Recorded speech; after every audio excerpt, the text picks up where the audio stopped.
పేరు చెప్పండి, ఇవాళ ఎందుకు పోతున్నారు, మీరు ఏం జరిగింది అక్కడ? Ready ready. సో నా పేరు వినయ్ కుమార్.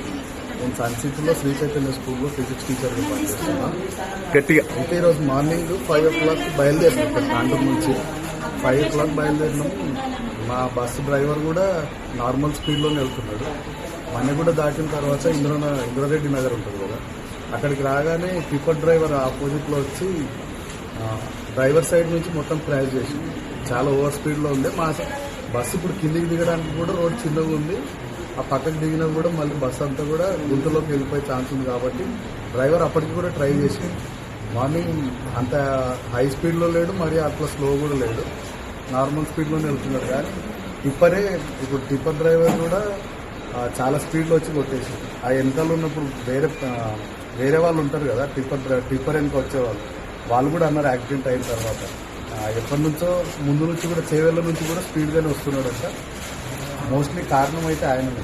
ఇప్పుడు మీరు అక్కడ కళ్ళారా చూశారు కదా, ఆ సీన్ అసలు ఏంది, అసలు ఎందుకోసం జరిగి ఉంటుంది? ఒకవేళ టిప్పర్ కనుక ఎంటీ లోడ్తో ఉంటే మోస్ట్లీ ఈ చనిపోయిన వాళ్ళ సంఖ్య తగ్గేదేమో. కాకపోతే టిప్పర్ లోడ్ ఉండడం వల్ల మొత్తం ఆ టిప్పర్లో ఉన్న కాంక్రీట్ అంతా కూడా జనాల మీద పడడం వల్ల ఇంకా ఎక్కువ మంది చనిపోయారు. ఒకవేళ టిప్పర్ ఎంటీ ఉంటే కనుక ఓన్లీ ఇంజరీస్ అయ్యి కొంతమంది హాస్పిటల్ అడ్మిట్ అయ్యారు. ఏమైందంటే టిప్పర్లో ఉన్న కాంక్రీట్ అంతా కూడా వాళ్ళ మీద పడే వరకు వాళ్ళు కూతురు ఆడకుండా సగం మంది అక్కడ చనిపోయారు. అది చాలా హెవీ స్పీడ్లో ఉండడం వల్ల మొత్తం ఒక 6th సీట్ వరకు అట్లే వచ్చింది. డ్రైవర్తో పాటు 6th సీట్ వరకు అట్లే కొట్టుకొని వచ్చి ఆ టిప్పర్ మొత్తం కూడా బస్ పై కొరగడం వల్ల ఆ టిప్పర్లో ఉన్న కాంక్రీట్ అంతా కూడా బస్సులో పడింది. మీరు ఎక్కడ ఉన్నారు? నేను 6th సీట్లో ఉన్నా.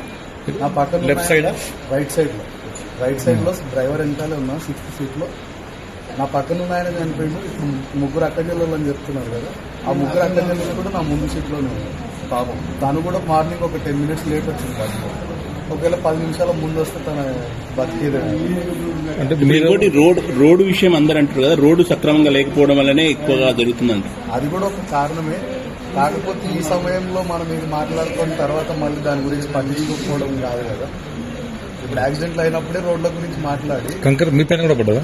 నా పైన కూడా పడింది. పైన కూడా పడింది. అది ఏదో ఆ టైంలో నాకు మెలకు వచ్చి నేను ఏదో తప్పించుకొని బయటికి దూకినాక కండక్టర్ ఒక చిన్న పిల్లవాడు ఇంక కొంతమంది అరుస్తుంటే నేను ఇంకొక ఆయన కలిసి అద్దాలు బలగొట్టినాము. ఆ కండక్టర్ని బయటికి లాగినాం. అట్లనే కొంతమందికి కూడా సాయం చేసి బయటికి లాగినాం. అది కంకర్ ఏంటంటే కంకర్ లేకపోయింటే కొంచెం చనిపోయిన వాళ్ళ సంఖ్య తగ్గేది. ఆ కంకర్ తీస్తున్న కొద్దిగా కూడా లారీ బస్ పైన ఒరిగింది కాబట్టి అక్కడ లారీలో ఉన్న లోడ్ అంతా కూడా ఆ కాంక్రీట్ అంతా కూడా బస్సులోకి జారుతుంది. తీసిన కొద్దిగా జారుతుంది. అక్కడున్న వాళ్ళైనా కూడా లోకల్స్ అయినా కూడా పోలీసులు అయినా కూడా తొందరగానే స్పందించారు. ఇప్పుడు తాండూరు నుంచి ఎక్కడెక్కడ బస్సులు ఎక్కారు వాళ్ళు చాలా మంది ప్యాసింజర్స్? తాండూరులోనే ఫిల్ అయిపోయింది బస్సు. వికారాబాద్లో బస్ స్టాండ్లో కొంతమంది ఎక్కారు. చౌరస్తా దగ్గర అయితే ఆపలేదు. బస్సులో ఇంచుమించు 60 to 70 members ఉన్నారు.